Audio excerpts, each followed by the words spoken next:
Hi, welcome back to Straight Line Persuasion.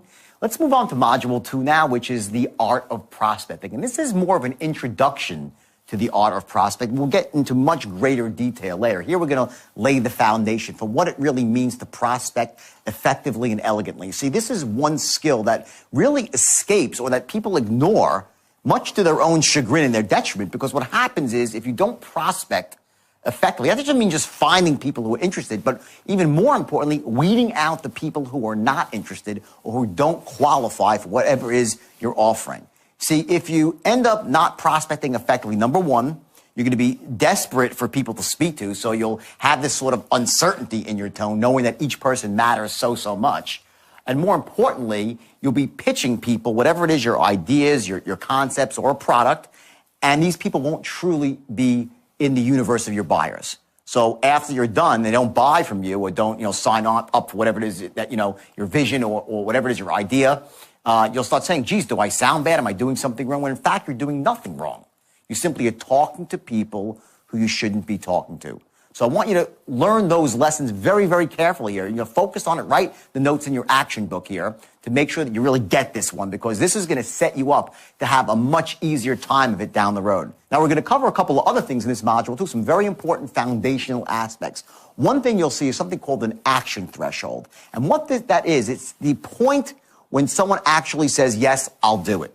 How do you get someone to that action threshold where they take a buying action? And you're going to learn the key elements that you have to accomplish to get them to the action threshold. You're going to learn the three things that you have to portray yourself through tonality and body language. Not so much your words, but your tonality, how you say the words. You're going to learn how to capture someone's attention and imagination virtually instantly, sometimes less than 1/24th of a second, and at the most, 4 seconds. You'll also learn some other key things about what holds people back from buying, what promotes people to buy. And again, it's at an introductory level, but I want to give you the basic building blocks here. So when we discuss it down the road here in Module 4 and 5 and 6, you're going to say, oh my God, I get it. And you'll start being able to connect all the dots. So I want you to go at this module, play full out with it. And remember, now you're learning a system. And the key with a system is that it allows you with a predictable set of actions to get basically the same result every single time. I see people without a system, they're like hamsters on a spinning wheel. They run and they run and they run and don't get anywhere fast. So if you haven't had success persuading before or selling or influencing, it's probably because you just didn't have a system. This is the most powerful and most effective system for persuading people that was ever invented. And, it wasn't just my work, just so you know. I had the straight line persuasion, which was my initial core, but I went through my own period where I literally went out and read every book, bought every DVD, listened to every single tape, and I really gleaned from the best and brightest minds in sales and influence, and I adopted that as part of my system, because that's what people do. They want to be successful, you model. So I want you to use my system here as your ultimate resource guide when you're looking to influence, and take this art of prospecting to heart. Because believe me, if you get this part right, everything else is going to seem very easy. So enjoy the module, take notes in your action book, and I'll see you soon.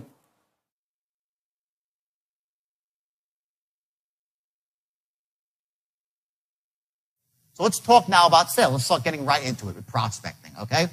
This is the first step to it. The first thing you have to realize when you're a prospector, okay, you're not trying to turn crap into gold. The biggest mistake salespeople make is they try to turn non-buyers into buyers, okay? Just look at it like this. As a prospector, they call prospecting like a gold prospector, right? When you see a guy in the movies and he's prospecting the gold and he's got a pan, right? And he's in the water and he's throwing it through the water, right? Is he trying to turn the water into gold? He's going through gallons and gallons and hundreds and thousands of gallons of water looking for one nugget. You get that? You're not looking to take the water and make the water into gold. You're looking for the nugget. That's what prospecting is. If you go out there and look for, let's say, a room of 100 people, okay? Let's talk of 100 people, okay? Okay? You have people that are ready. You have people that are still shopping. They're not actually ready to make a decision yet. Okay? You have people that are just curious, kicking the tires. And you have people that are dragged someplace and they're never going to buy. Let's go through this for a second. Watch the numbers here. In any given room, okay, you're going to have, let's say, 30 people of 100. 30 people who are ready to buy. And it could be 20 people depending on your industry or what you're doing. But there's a certain X number of people that are actually in the market for your product and they know they need it. These are people that are at a point where they say, you know, I'm stressed out. They know they got to take action. That's your best buyer. They're not quite lay downs, but they're pretty close. They know they want to buy. The next group are those that are still shopping, right? But they're motivated. They say, hey, you know, let's say it's a car, for instance. They walk in, they want to buy a new car. You know they can wait a little bit, but they got to make the decision sooner or later, okay? That's this group here. Let's say this is 30 people too. Next are the people that are just curious, the looky-loos, okay? They're kicking the tires. They have apathy about it. Like, I could buy today, I could buy tomorrow. One of these days I'll get around to it. That's your next group, right? And let's say those are 30 people too. Lastly, okay, last group, you have 10 people here that were dragged and that will never buy from you, okay? Now, depending on the situation, okay, what business that you're in, let's say you're in, for instance, credit repair. I know some of you are in credit repair. Who's in credit repair here? Great, you got a couple. Perfect. Let's say you're in credit repair, right? And you're giving a seminar. And you're in a seminar room and you're trying to get 50 people in a room and you're trying to figure out, who are the buyers in the room. In any given room like that, you're going to find 10 people that will never buy. They were just dragged there. Maybe their credit's not that bad. They have no need for your product, or it's bad, but they don't care. They're past the point where they even give a shit about it. Okay? That's the lowest group here. Okay? They don't care. Next up, the 30 people who are curious. Okay? They're not very good buyers, these people. They're there, but they're like, I don't know. I don't really care about my credit. Maybe I'll do it one day, maybe I won't. Okay? These people, again, not good. Okay? This group here, the next group up, which is these people that are still shopping, they're in power right now. Okay? They're going to go out, they're going to get their credits fixed somewhere, somehow. They're going to do it, but maybe not today. Maybe they'll do it in 3 months from now, 6 months from now, whatever it might be. If you're selling cars, it might be that, they got to get a new car, but, they're looking around, they're shopping. They're going to get one soon, but not today. That's this group right here, okay? Good group. And lastly, you have the group on top, which are ready right now, and they're stressed out about it. These are the people that know they have to make a decision quickly. Okay? What happens is this, and I see this when I go into companies, typically what I will do is I will listen to them on the phone or making presentations for like a couple of hours before I actually speak to them. And what I'll notice is that when they get one of these people on the phone, it might take them like an hour to close them, when it should take 5 minutes. They'll spend just as much time with this person as they will with this person. See, this person's a great buyer here. The person that's still shopping, but is not quite what's called the action threshold. And the action threshold means that when their doubts about why they should buy diminish to the point where they're below the necessity to buy right now. That's called your action threshold, when you will actually take action and buy a product. So what we're going to be doing with the straight line, by the way, is we're going to be learning how to, A, lower their action threshold and also raise up their needs for buying. We're going to actually show them why it makes more sense to buy now, and at the same time, we're going to reduce their barriers of what's holding them back. You're going to go in both directions at the same time, okay? So your buyers here, remember, your buyers are here, and your buyers are here. The numbers I hear are 20, 30, okay? So 50% of the people are potential buyers. These people, they're a waste of your time. You want to qualify them out quickly. You want to be making presentations to people who have a shot of buying, not trying to twist somebody's arm into buying when they shouldn't. It's the biggest mistake that novice salespeople make. And then what happens is they get really crappy intelligence because of that. In other words, you go out there, you're like, I don't get it. I sound really good and no one's buying. Well, they were never going to buy. And they say, geez, I'm so dejected. No one wants to buy today. No one wants my product. They never wanted it in the first place. You do not want to be making presentations to people who, A, do not really want your product, B, do not really need your product, and C, can't afford your product. Money. You're going to qualify, I'm going to show you how to qualify people out quickly for money if they can't afford it. You're like, well, I don't want to ask them because maybe they'll be lying. No. I'm going to show you a way you can actually find out if they can't afford your product. If they can't, don't waste your time or theirs. Maybe you'll send them somewhere else that's cheaper, that's not as good as your product, to do the right thing for your customer. You get the customer back one day. That's true selling. That's how you build a long-term relationship. But if you're out there right now, I'm sure some of you are doing this right now, you're pitching people that should not be pitched and wondering why you're not closing. They never would buy. So you got to ice these people out quickly and elegantly in the first couple of minutes of your prospecting call, okay? And you do it through questions, okay? Shame on you if you're a salesperson and you don't have a script that you're going from. It's the biggest mistake you can make as a salesperson. Now, there's an art I'm going to teach you right now in about 5 minutes of how to read from a script without sounding like you're reading from a script. Because if you sound like you're reading from a script, you're dead. You're not like, hello, Mr. Jones, it's Jordan Belfort. How are you today? Good. Reason for the... That's not what you do. I'm going to show you an art of tonality here, which is literally going to change your life. I promise you, it'll wake up something inside you. You're going to be shocked about how powerful tonality is. And you're going to learn to take a script. I'm going to show you how to write them specific. I'm going to give you a template, how to write a script for your industry, for everybody's industry. You're going to get a bulletproof way to write the perfect presentation, because most sales presentations suck.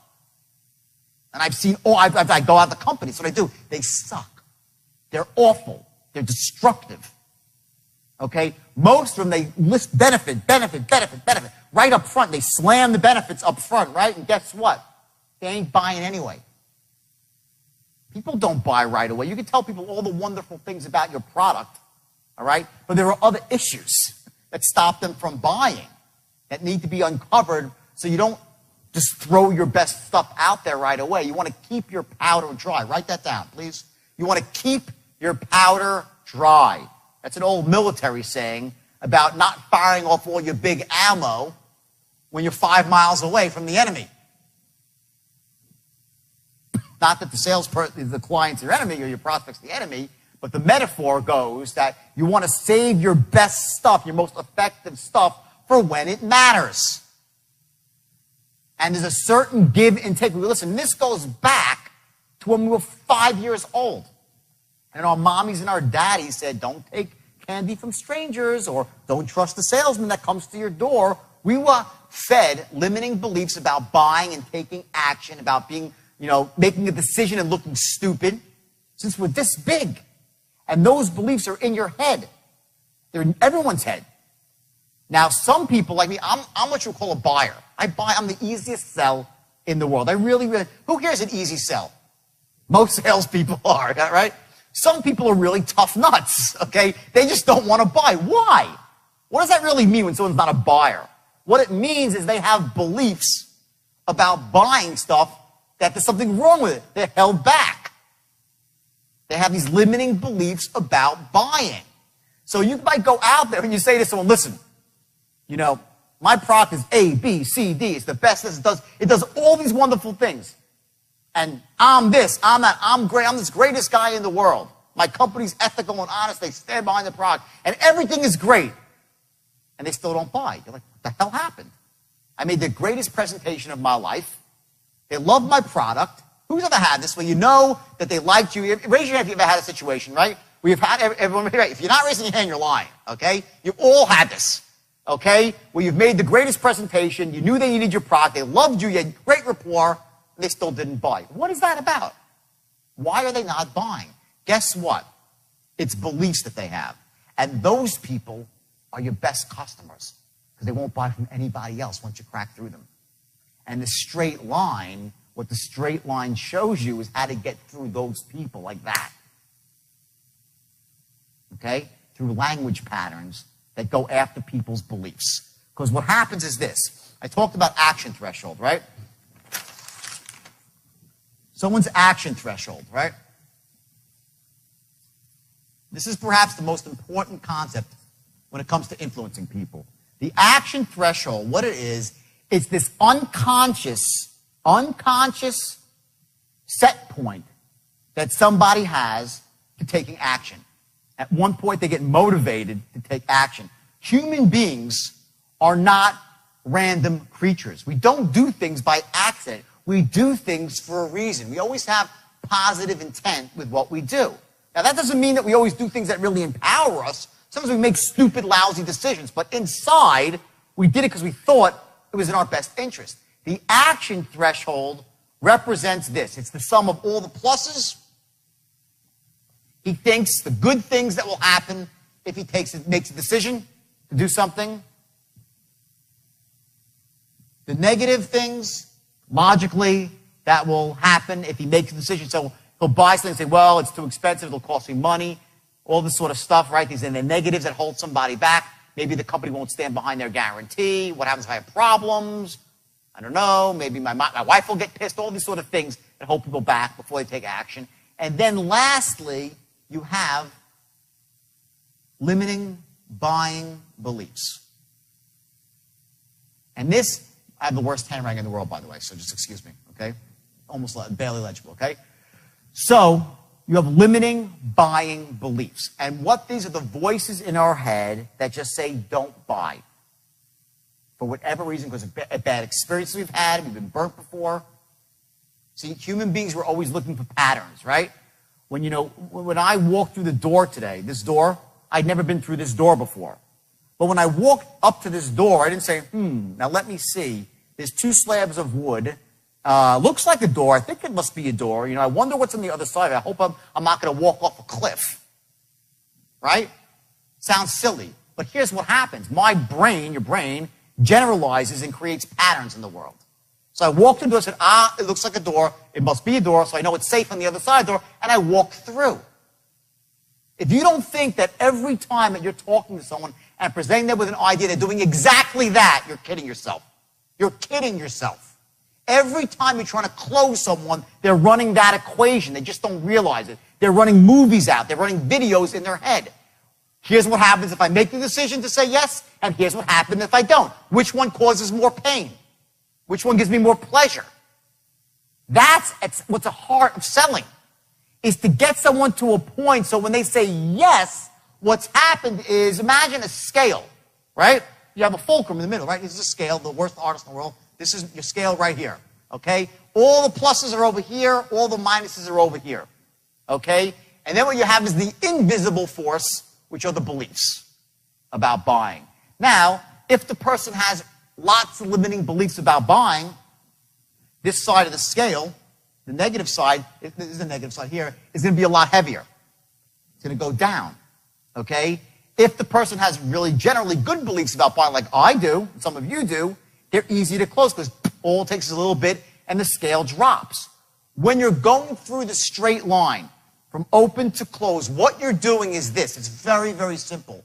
As you're moving towards line, you're knocking out negatives, building up positives, and changing their beliefs about buying, all at the same time without them even knowing it. But only, and please again, only do this ethically. Okay, do not do this unethically. Okay, because I know that can sound like, oh, ooh, it's very, and it's sneaky and subversive if you do it the wrong way. But if you do that with people, and they really ought to be buying, are you doing them a service, yes or no? Yes, you are. So if you run this pattern, a straight line pattern on somebody, with any product at all, and what you've done is you've built up all the positive, you wiped out their negatives, they've admitted to themselves, they've said it to you, yeah, it's the greatest thing in the world, oh my God, there's no reason to buy, yes, I love you, I trust your company, and you've done all this stuff, and they've actually admitted to themselves, you got to get them to admit it themselves. Why wouldn't they buy?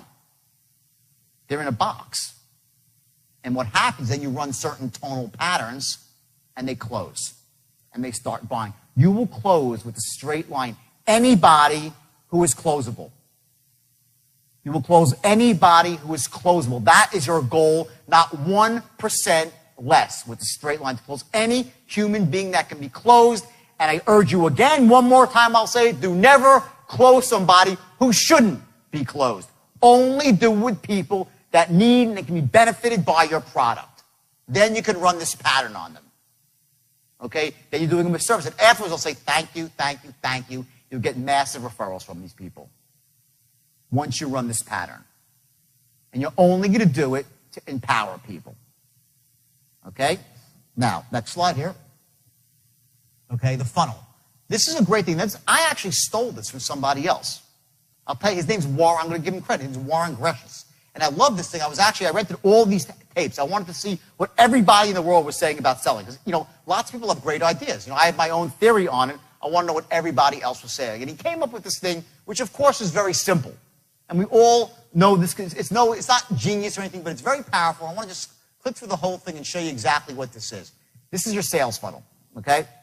Now, here's the concept, and it's really powerful, okay? It's about working backwards to how much money you want to make, okay? Let's say you want to make $200,000 a year, and that's your goal, to make 200 grand, okay?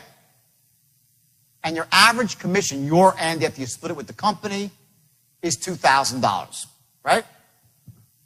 So if you say to a new salesperson, you're a manager trying to motivate a new salesperson, right?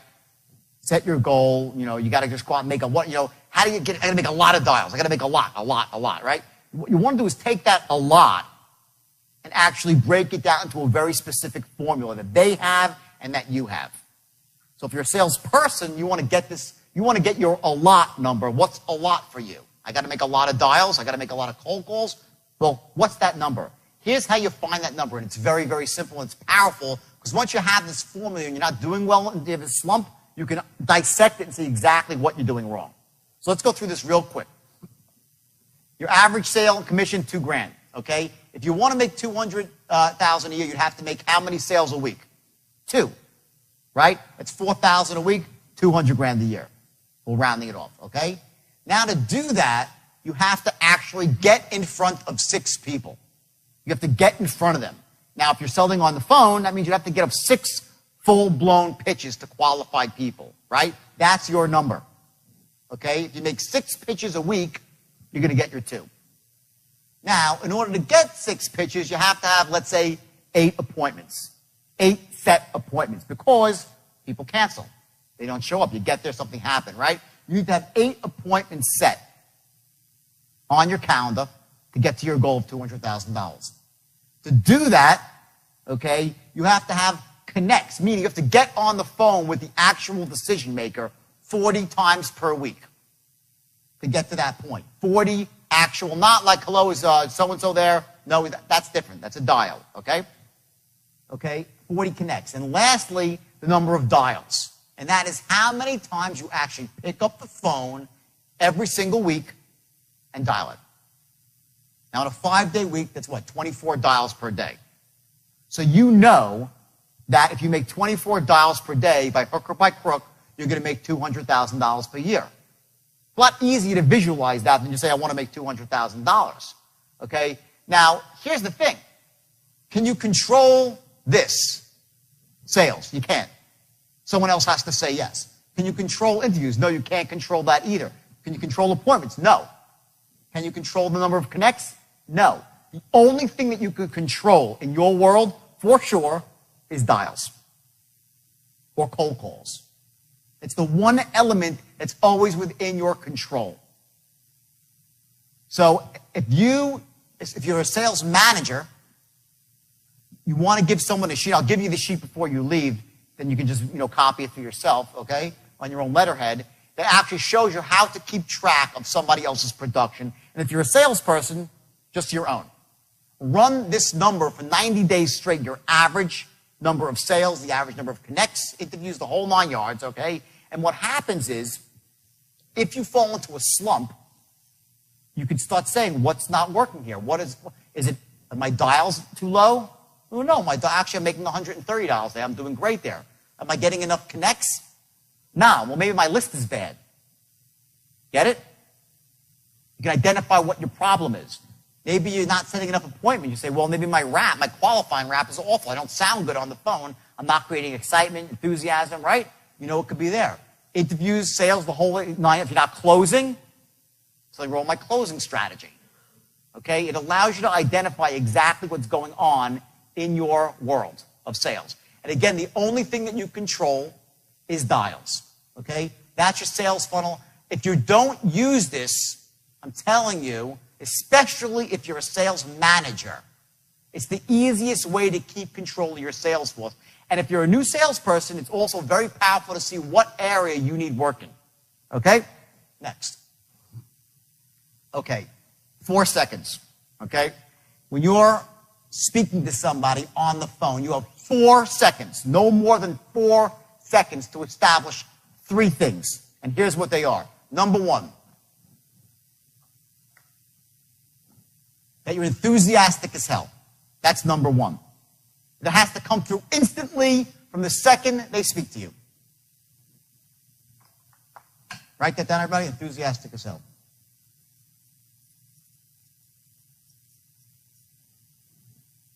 Number 2, that you're sharp as a tack.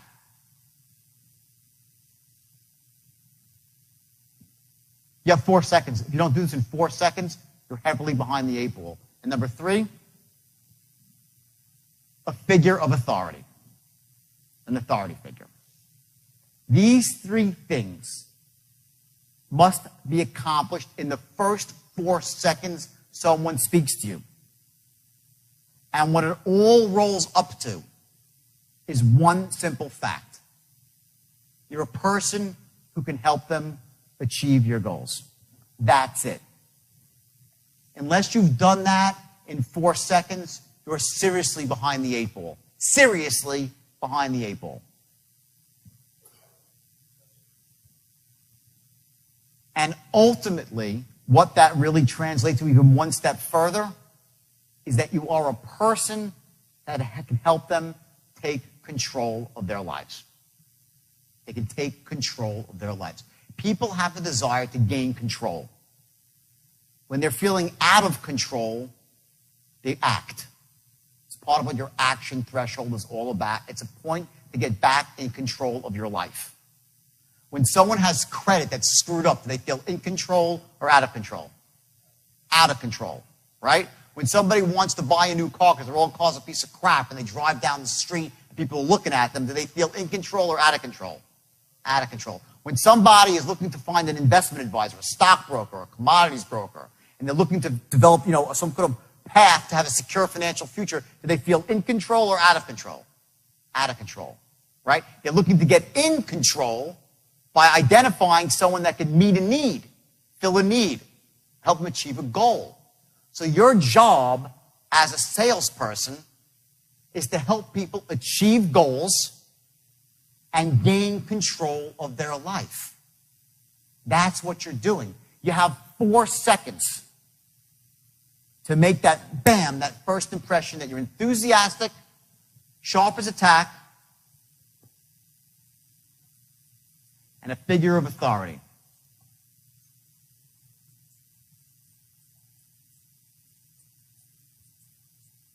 A figure of authority. If in 15 or 20 seconds you don't have those 3 things, you're done. You should hang up the phone and move forward. Seriously. Okay, now the question is, how do you do that? Well, it's really, really simple on the phone and even more simple in person. In fact, in person, you have 1/24th of a second before you've been judged. 1/24th of a second and you've been judged by the way you look, by the way you carry yourself. It's called wrapping your package. I went to a seminar with some guy who's wacky, okay? And some of you know him. The guy's a maniac, but he's a great salesperson. And as much as wacky as the guy was, he taught me some really valuable things about the way you dress and becoming a figure of authority and certain about branding yourself. And I'll share that stuff with you a little bit later, okay? But in person, and this is, I've researched this, you have 1/24th of a second before someone has judged you. You've been dissected, you've been assessed, you've been reassessed, you've been packaged, you've been compartmentalized. They put you in a cubbyhole and you're fighting your way out from that point. So either you're here, and you're doing great, now you got to just screw it up, or you're at the bottom and you got to claw your way out of a box. Okay? That's in person. Now, when you're on the phone, okay, do they see you? Can they see who you are when you're on the phone? Yes or no? Bingo. See, I know I'm in a room with salespeople. I know if you say, yeah, you're damn straight, they can see who you are. They know exactly. They got a mental image of you, whether it's accurate or inaccurate. Everybody thinks in pictures. And you have a couple of, in 4 seconds flat, they've made a mental picture of you. Let me tell you a funny story. I had to get a visa for Australia when I was going to Australia. So I asked my girlfriend, we lived together very close, we're going to get married. And I asked her to get me, go find one of these services that gets visas, right? She's like, okay, whatever, right? So she goes out and she does that, and she finds some company in Chicago somewhere, right? So, whatever, like a week and a half passes, and I'm like, what's going on my visa? Do you hear anything? She goes, oh, no, the guy's taking care of it. I'm like, what's his name? She says, Sergey. I'm like, oh, fuck. I'm like, and already I know. Now, I'm not saying, listen, I'm not prejudiced. I'm not. I'm just telling you this for the benefit of selling, okay? I heard his name was Sergey. I'm like, he's a foreigner. I don't like it already, okay? He doesn't speak my language. He's behind the 8 ball. There's something wrong. Now, I don't know. I know that's not the way it's supposed to be, and it's not, like, really nice. But this is about making money. It's about being effective, okay? I'm just telling you that the instant I heard his name, I was turned off. Then I'm like, all right, so now Sergey already has an uphill battle with me as his customer, right? So then I said, all right, let me call this Sergey, okay? So I'm just like, I just know, I know, all right? So I pick up the phone, I have a sinking feeling in my stomach about my visa, I dial the number, and I hear, hello? Done. Done. I'm like, he's a goddamn Russian. He's got a beard and a goatee. I can see he's got greasy black hair pulled back, okay? He's got speeds of sweat going down his thing. He's behind a cheap wooden desk in a hole somewhere. I had the whole picture. Now, am I right? Is that who he was or who he wasn't? I don't really know, okay? And I feel bad that my programming, since I was that big, and I come from a really good family where no one's prejudiced. I'm not prejudiced at all. At all. And I despise people who are prejudiced. But that being said, instantly, before I could even figure out why I felt a certain way, I was done with Sergey. Okay, and of course it turned out to be right, because Sergey started rambling inanely about something. I was like, you know what, bing, I hung up on Sergey, and that was it. Okay, I gave him his $100 application fee. I never heard from the guy again, because in the first second of the call, he didn't sound like what? Sharp as a tack, enthusiastic as hell, and a figure of authority. I knew it in a second. The moment they hear your voice, if you haven't accomplished these 3 things, I'm telling you, you're wasting your time. Shame on you. Okay? They make a picture of you, they've assessed you, they've cubbyholed you. That either A, that you're a figure of authority, that you're sharp as a tack, enthusiastic as hell. Boom. You're in. Now it's like, ooh, this person can help me achieve my goal. Let me listen. Now, does that mean you're going to close the sale? No. But you've prepared yourself to close the sale. You've moved towards the line. Now remember, right? Here's the line. I'll draw it up here so we can still have this piece of paper. Here's your straight line. Here's the promised land. Here's your open, right? You pick up the phone and you qualify, right? Develop rapport, right? As you're qualifying. So if this is your boundaries here of where you let the sale go, on the bottom, on the top, right? The first 4 seconds, you're right here. Okay? In those 4 seconds, you need to be establishing that you're sharp as a tack, enthusiastic as hell, and a figure of authority. In those first 4 seconds, the first pop that comes out of your mouth, and you say, hey, John, it's Jordan Belfort. How you doing today? Right from there, you got to establish those 3 things, and you're going to do it with tonality. I'm going to show you in one paragraph through tonal patterns how you can say things that you never thought you were saying. Here's what happens. As I'm speaking to you, you're like, You are running an unconscious dialogue against my words. You hear what I say, and you're narrating my words. This is what you're doing right now as I speak to you. You're listening to what I say. You're either agreeing, disagreeing, hopefully agreeing, because most of this stuff is just basic truth. It's simple stuff. Right? And you're also narrating in your mind, making it, and the voice is going on and on and on. You're making connections about things that I'm saying, okay? What you need to learn to do is through tonal patterns to control somebody else's internal dialogue. so that they're thinking exactly what you want them to be thinking without you having to say a lot of words. Now, what's the most important thing in sales, really? Trust. If they don't trust you, they'll never buy from you. True or false? They got to trust you. Okay? Now, you can't say to a salesman, to a prospect, trust me, please, just trust me. Just trust me. They'll say, what the hell is this guy talking about? Okay? That's what a cheap, uneducated, subpar salesmen do. They try to sell with just simply emotion and hype. And they're like, just trust me, sir. Just trust me. The stock is going up. Well, just trust me. I'll fix your credit. Just trust me. Sign up for this subscription. It'll be, just trust me. Trust. And we know better.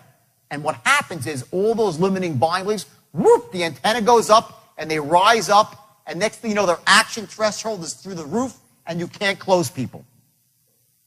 By the way you talk, from the very beginning, the tonal patterns that you run, you're going to start lowering their action threshold right from the beginning. Because you establish three things that are crucial to closing a sale. And number one, that the person that they're dealing with, you, are A, sharp as a tack, B, enthusiastic as hell. Now, let me just dissect this for 1 second. Why would they want to do business with somebody who's sharp as a tack? Okay? Well, because if it's about achieving their goals, who do you want working on your problem? The moron or the person who's sharp? Hello? They'll say, oh, if I come off too sharp, they're going to think I'm a sharpie. No, they want to do business with the one who's sharp. Don't kid yourself. They want to do business with the expert, the top guy, the top girl, top dog in the field. If they don't think you're sharp as a tack, you're wasting their time. Next, are you enthusiastic? Yeah. What does that mean? He must have something really, really great to offer me. That's why he's so enthusiastic. If you're not enthusiastic, what is it saying? My product sucks. My life sucks. I'm not a winner. The state that you're in, the emotional state, whether you're in a positive, pumped up, empowered state, which is a state of certainty and clarity, which is great for sales. Write this down. Certainty, clarity, and conviction. And you can add a couple more C's. Confidence, courage. Those are the most empowering states to be in as a salesperson. The most disempowering state is confusion, uncertainty, overwhelm, boredom. Those states will kill a salesperson. But these three things, okay, they have to be established instantly or you're behind the eight ball. And why should you be a figure of authority? This is perhaps the most important one. To become authority figure to somebody, to become the foremost expert, cuts into three things. Number one, we were taught since we're this big to listen to people who are in authority. People wear uniforms, policemen, firemen, security guards, okay? Many of them are not, licensed police officers yet. You put a badge on and a uniform, okay? And we just say, we do what they say, go here, we go there. We go left, we go left, right? That's what happens when we're with figures of authority. We listen to them and we follow. You want your customer, your prospect, to perceive you instantly as a figure of authority, so they will start moving towards your way of thinking. If you come off as a novice and not an authority figure, they're like, great, let me speak to someone in charge. That's what they're thinking. Great, sounds good. Now put someone in charge on the phone, and I'll talk to them and get realistic about this stuff and get serious. So these three things have to be established immediately. So how'd you enjoy Module 2? I bet you did. In fact, I think that, people that really go through the second module, they start to get a real sense of what this is all about empowering people to make decisions that they should make, to persuade people who are shut down from making those decisions and allow them to achieve their goals. That's what being a salesperson and an influencer is all about. And I think you saw here some very powerful things here in terms of your tonality and how you capture someone's attention very, very quickly. Remember, you need to be enthusiastic, and not because you're some crazy person, screaming, yelling from the rooftops, but because most people do not have that state of certainty, that state of clarity. And when you come in and sound enthusiastic and upbeat, you sort of wake up the force in them to listen further. Now, in terms of what actions you should take here, there's one very specific action that you have to take immediately. And that is, I want you to do what's called the allot chart. To find out exactly how many calls or how many letters you need to send out, how many initial contacts you need to make on a daily basis in order to meet your financial goal. And again, the importance of that is later down the road when you're immersed in this and you're kicking butt, you're going to also be able to identify what areas you can improve on. You'll start to see what bottlenecks occur in your own pipeline of success, and it will allow you to achieve your goals much, much quicker and with a lot more ease. And also, you're going to be able to help people who work for you, if you're a sales manager, to get them to start analyzing their results on a daily basis and taking the appropriate actions to ensure their success as well, which ultimately is your success. So again, let's move on to Module 3 now. But before you do, please make the notes in your workbook and take those actions, especially that allot chart. And remember, you sound enthusiastic, you have only a few seconds to do it, and then you set yourself up to influence down the road. Without that, you'll be fighting an uphill battle. And I'm here to help you fight a downhill battle because believe me, it's a lot easier.